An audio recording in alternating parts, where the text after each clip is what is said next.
عليكم أصحابتي دقارقة وأنت سلامي أولاشين رحمة رون سودو هذا الشانل كيغا لايك سبسكرايب and comment تبعدي أصحابي ما طبعا هيدا اللقاء بسنة إن شاء الله بسم الله الكريم هيدا اللقاء بسنة ما طبعا بتانير أما عصير ير بس ويقانو لابا نوع بكوكوبين هاي ميت سمودي وان كسمين يا وكوكوبين هاي حبة تفاحة سو جرجرتي أو جيدين halkan waxa iigu jira avocado iyo baare ama baare jabara iyo jeex avocado jabka baaraha iyo jeexa avocadada iyo xabada tufaaxa iyo xabad moos jab moosa jab avocado jabara iyo hal xabo dhan oo tufaax inta waan isku shiidayaa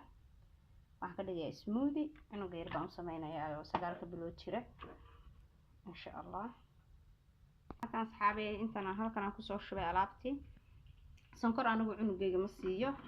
wiilkeyga sokorta ma siiyo wax yar caanaha ku daraya aan saa u badnayn intaas isku shiidaa akhyaare haddana waxaan shiidaynaa qaybtii casiirka ahayd waxay ka kooban tahay iyadana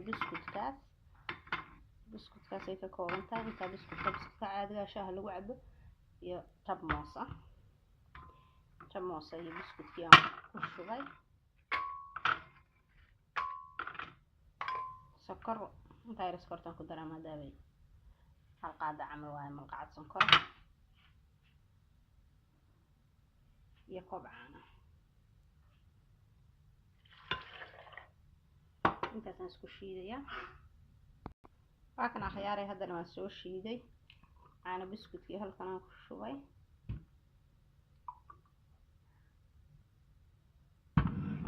laba koob camal caano biskutki waa kaas labadii koob maasha Allah tabarakallah kana waa cuntadii cunuga yar fructiga aan u sameeyay